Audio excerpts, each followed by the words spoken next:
குழந்தை சாப்பிடும் போது புற போயிடுறது, இல்லாட்டின்னா பட்டன் பேட்டரிஸ் மாதிரி கொஞ்சம் சிவியரான டாய்ஸ் எல்லாம் இருக்குது. அது அவங்க சாப்பிட்டாங்கன்னா அதனால வர பின்விளைவுகளுக்கு சர்ஜரி பண்ணுற மாதிரி இருக்கும். நியூபார்ன் டைமில் வந்துட்டு வெரி ரேர் அனாமலிஸ் உங்களுக்குலாம் தெரியாது, பட் டஸ் ஹேப்பன். குழந்தைக்கு வந்துட்டு உணவு குழாய் ஃபார்ம் ஆயிருக்காது.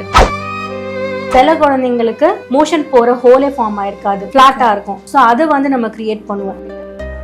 அனஸ்தீசியா வந்து சேஃபாக குழந்தைங்களுக்கு? ஸோ பீடியாட்ரிக் சர்ஜரி பொறுத்த வரைக்கும் சர்ஜரியை விட நிறைய பேரண்ட்ஸ்க்கு ப்ராப்ளம் இருக்கிறது, பயம் இருக்கிறது வந்து அனஸ்தீசியா பொறுத்து தான். So you'll not believe urinary infection வந்து எதனாலலாம் வருது அப்படின்னா யூசி ஸ்க்ரீன் அடிக்ஷன்னால தான் வருது. ப்ரெக்னென்ட் உமனுக்கு அந்த ஒன்ஸ் அந்த வயிறு பெருசான உடனே யூரினரி இன்ஃபெக்ஷன்ஸ் நிறையா வரும், யூரினரி ஃப்ரீக்வன்சி நிறையா வரும். அதே மாதிரி குழந்தைங்களுக்கு இப்போ மோஷன் அந்த இடத்துல நல்லா வீங்கி அந்த மலக்குடல் வீங்குறதுனால யூரினரி ட்ராக்டும் சேர்த்து இன்ஃபெக்ட் ஆகுது. ஸோ அதனால தான் நியூபார்ன் டைம்ல வந்துட்டு ரொம்ப ப்ரீமெச்சூர் பேபிஸ்லாம் இருக்காங்க. இப்போ எப்படின்னா 25 வீக்ஸ்ல இருந்தே டெலிவரி பண்ணி 400-300 கிராம்ஸ் குழந்தைங்கள்லாம் நம்ம பார்த்துட்டு இருக்கோம். அந்த மாதிரி சில குழந்தைங்களுக்கு இன்ஃபெக்ஷன் வந்துருச்சு அப்படின்னா, இன்டெஸ்டைன்ஸ் நிறைய இடத்துல இன்ஃபெக்ட் ஆயிடுச்சு அப்படின்னா நம்மளால காப்பாற்ற முடியாது. வாமிட்டிங்ல மெயினா கிரீன் வாமிட்டிங்ஸ் இருக்கும். ஸோ இது வந்தது அப்படின்னா இட்ஸ் அன் எமர்ஜென்சி. சாப்பாடு கொடுக்கும்போது புற ஏறுறது வந்து ரொம்ப காமன். பட் குழந்தை அதுக்கப்புறம் அதோட வாய்ஸே மாறிடுச்சு, மூச்சு விட திணறுது, இந்த மாதிரி இருக்கும்போது எமர்ஜென்சி அவங்க வரணும். குழந்தைக்கு மோஷன் போற இடத்துல நிரம்பே இருக்காது. ஸோ அதனால பிறந்ததுல இருந்து அந்த பேபிக்கு ஹோல் எல்லாம் நல்லா தான் இருக்கும், பட் புஷ் அவுட் பண்ண முடியாது அந்த ஸ்டூல்ஸ், ஏன்னா நர்வ்ஸ் இல்லாதனால. So I saw this procedure கால் அந்த மோஷன் ஹோல் இருக்கும்ல, அது வழியாவே போய் ஒரு பெரிய அந்த அப்நார்மல் செக்மெண்ட்டை ரிமூவ் பண்ணி உள்ளேயே ஸ்டிச் பண்ணுவாங்க. வெளியில பாத்தீங்க அப்படின்னா ஸ்காரே இருக்காது குழந்தைக்கு. Meenakshi college of nursing Mangadu and அருள்மிகு Meenakshi college of nursing Kanchipuram, BSc, MSc and post basic BSc. Summer வந்தாச்சு. What's your plan for this holiday? எங்க கிட்ட விட்டுருங்க, நாங்க பாத்துக்கிறோம். GT holidays. GT holidays, south India's #1 travel brand. Health talkies நேயர்களுக்கு வணக்கம். இன்னைக்கு நம்ம கூட குழந்தைங்களை பற்றியும் குழந்தைங்களோட சர்ஜரி பற்றியும் பேசுறதுக்கு இன்னைக்கு நம்ம கூட இணைஞ்சிருக்காங்க ரெயின்போ சில்ட்ரன்ஸ் ஹாஸ்பிட்டல்ல இருந்து டாக்டர் அபிராமி கிருத்திகா அவர்கள். Hello ma'am. ஸோ இப்போ அந்த சைல்டுக்கு வந்து சர்ஜரி பண்ணும் அப்படின்னு சில இடத்துல தோணுது. ஸோ எந்த விஷயத்தினால எந்த சிம்டம்ஸ் வந்து அந்த சைல்டுக்கு சர்ஜரி பண்ணும் அப்படின்றத நீங்கள் கன்ஃபார்ம் பண்ணுறீங்க? ஸோ பீடியாட்ரிக் சர்ஜரி பொறுத்த வரைக்கும் இட் ஸ்டார்ட்ஸ் ஃப்ரம் குழந்தை வந்து அம்மா வயிற்றில் இருக்கிற போதுல இருந்து. ஸோ அப்போ இருந்தே இப்போல்லாம் நமக்கு அட்வான்ஸ்ட் அல்ட்ராசவுண்ட் இருக்கிறனால ஃபீட்டல் இமேஜிங்னு சொல்லுவோம். ஸோ அதிலிருந்தே நமக்கு கண்டுபிடிச்சிருவோம் லைக் என்னென்ன அனாமலி இருக்குன்னு சொல்லிட்டு. அப்போ இருந்தே சில இன்டர்வென்ஷன்ஸும் ஸ்டார்ட் ஆயிருது. கவுன்சிலிங், அதாவது பேரண்ட்ஸை வந்து வில் பி ப்ரிப்பேரிங். ஸோ இந்த மாதிரி அனாமலி இருந்தால் கரெக்டபிள், இல்லை ரொம்ப சிவியர் அனாமலி இருந்ததுன்னா தே கேன் டெர்மினேட் சைல்டு அப்படின்னு சொல்லிட்டு ஒரு கவுன்சிலிங் போகும். ஸோ அப்போ இருந்தே பீடியாட்ரிக் சர்ஜிக்கல் ரோல் ஸ்டார்ட் ஆகிடும். அப்புறமா நியூபார்ன் டைமில் வந்துட்டு வெரி ரேர் அனாமலிஸ் உங்களுக்குலாம் தெரியாது, பட் இட் டஸ் ஹேப்பன். குழந்தைக்கு வந்துட்டு உணவு குழாய் ஃபார்ம் ஆயிருக்காது.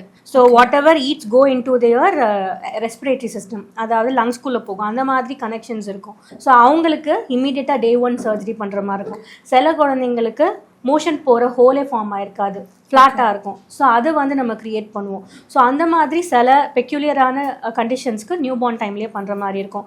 அது இல்லாமல் எமர்ஜென்சிஸ் லைக் நம்ம குழந்தை சாப்பிடும் போது புற போயிடுறது, இல்லாட்டின்னா பட்டன் பேட்டரிஸ் மாதிரி கொஞ்சம் சிவியரான டாய்ஸ் எல்லாம் இருக்குது. அது அவங்க சாப்பிட்டாங்கன்னா அதனால வர பின்விளைவுகளுக்கு சர்ஜரி பண்ணுற மாதிரி இருக்கும். இல்லை அப்பெண்டிக்ஸ் அந்த மாதிரி.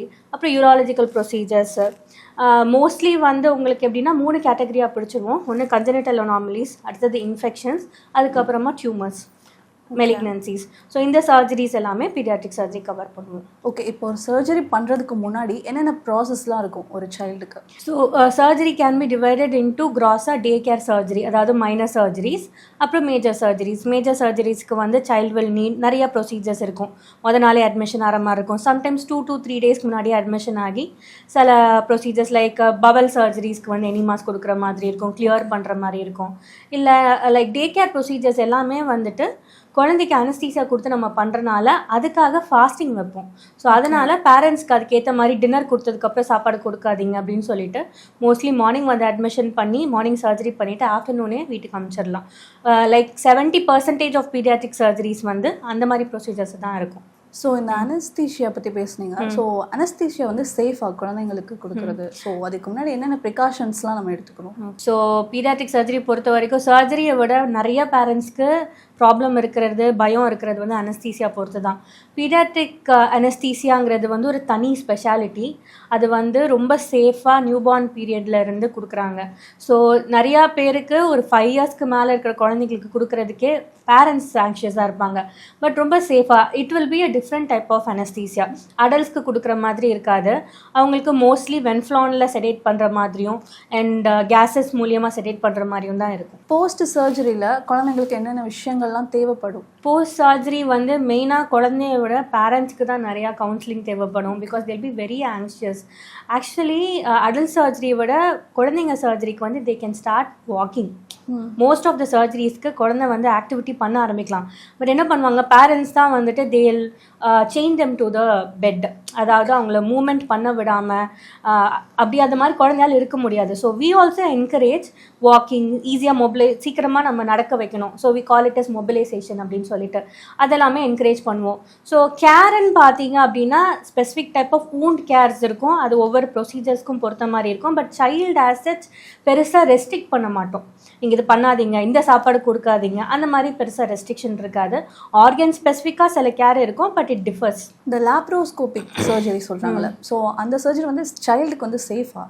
ஸோ லாப்ரோஸ்கோபிக் சர்ஜரி சைல்டுக்கு சேஃப், அது ரொபோட்டிக் எல்லாமே சில்ட்ரனுக்கு சேஃபு. பட் நம்ம எதுக்காக அதை சூஸ் பண்ணுறோம் அப்படின்னு சொல்லிட்டு, இப்போ சிம்பிளாக ஓப்பனில் ஒரு நம்ம ஏன் லாப்ரோஸ்கோபி பண்ணுறோம் அப்படின்னா ரொம்ப மசில் கட் பண்ண மாட்டோம், குழந்தையோட ரெக்கவரி ஈஸியாக இருக்கும்.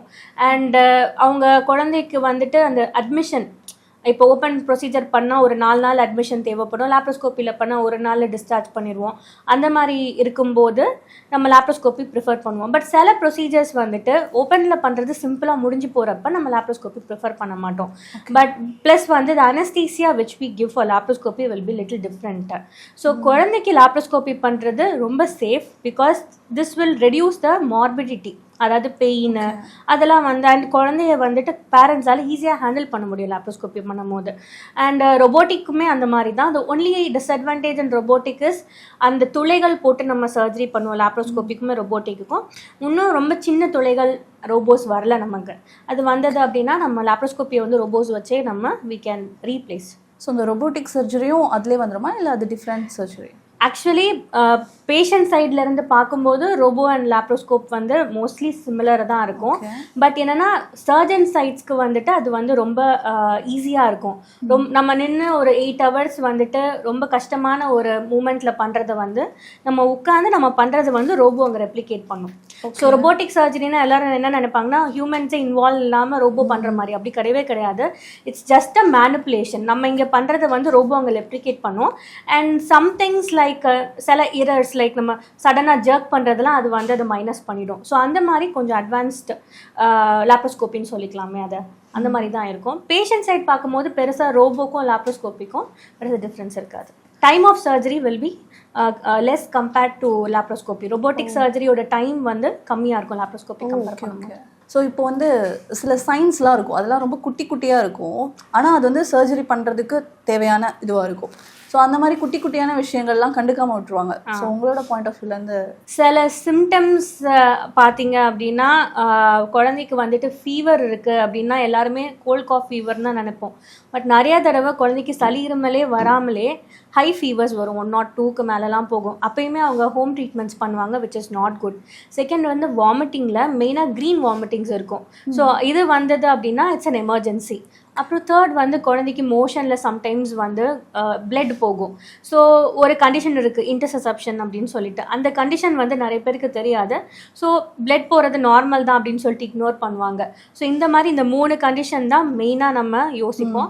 அண்ட் 4வது சாப்பாடு கொடுக்கும்போது புறை ஏறுறது வந்து ரொம்ப காமன். பட் குழந்தை அதுக்கப்புறம் அதோட வாய்ஸே மாறிடுச்சு, மூச்சு விட திணறுது, இந்த மாதிரி இருக்கும்போது எமர்ஜென்சி அவங்க வரணும். ஸோ இந்த விஷயங்கள்லாம் அவங்க இக்னோர் பண்ணாமல் மெடிக்கல் அட்டென்ஷனுக்கு வந்தாங்கன்னா பெட்டர். ஸோ இந்த யூடிஐ இன்ஃபெக்ஷன், யூரினரி இன்ஃபெக்ஷன் வந்து ரொம்பவே இப்போ காமன் ஆகிடுச்சு. ஸோ அது வந்து எப்படி ப்ரிகாஷனாக நம்ம என்னென்ன பண்ணணும், ப்ரிவெண்ட் பண்ணுறதுக்கு என்னென்ன? So you'll not believe urinary infection வந்து எதனாலலாம் வருது அப்படின்னா யூசி ஸ்க்ரீன் அடிக்ஷன்னால தான் வருது. நிறைய பேர் யூரினரி இன்ஃபெக்ஷன் அப்படின்னா ஒன்லி யூரினரி ட்ராக்டோட ப்ராப்ளம்னு நினைப்போம். பட் அது கிடையவே கிடையாது.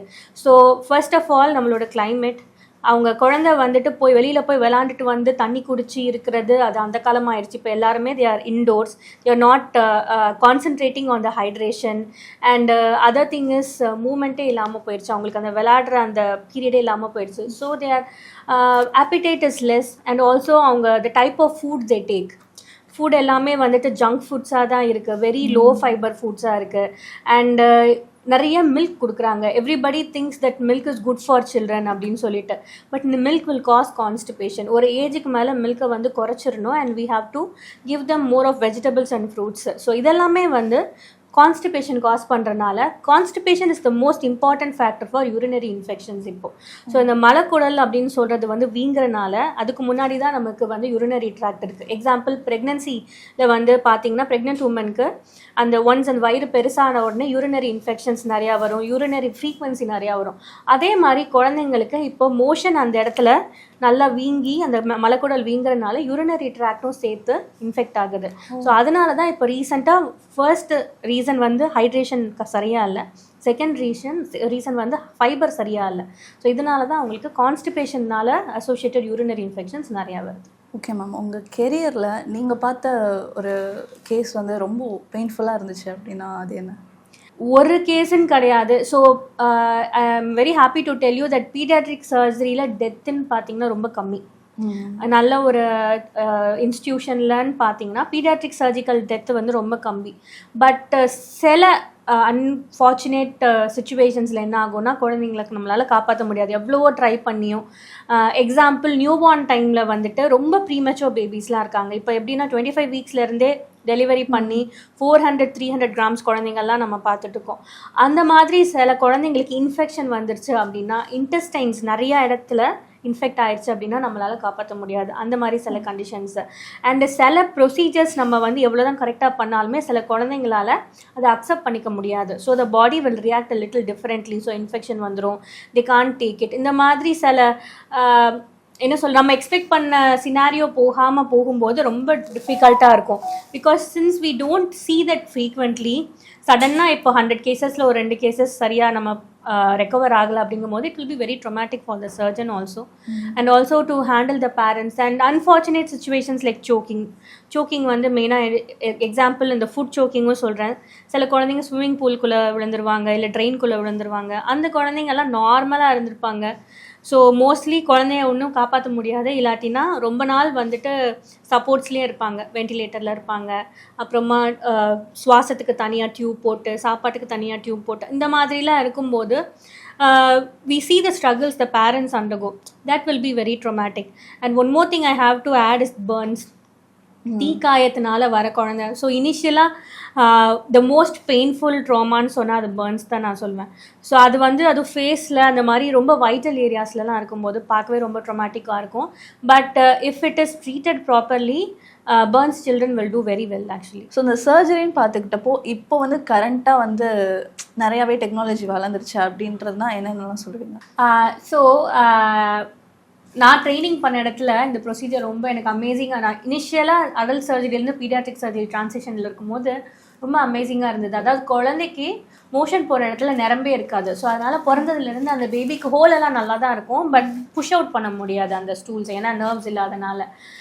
So I saw this procedure கால், அந்த மோஷன் ஹோல் இருக்கும்ல அது வழியாகவே போய் ஒரு பெரிய அந்த அப்நார்மல் செக்மெண்ட்டை ரிமூவ் பண்ணி உள்ளேயே ஸ்டிச் பண்ணுவாங்க.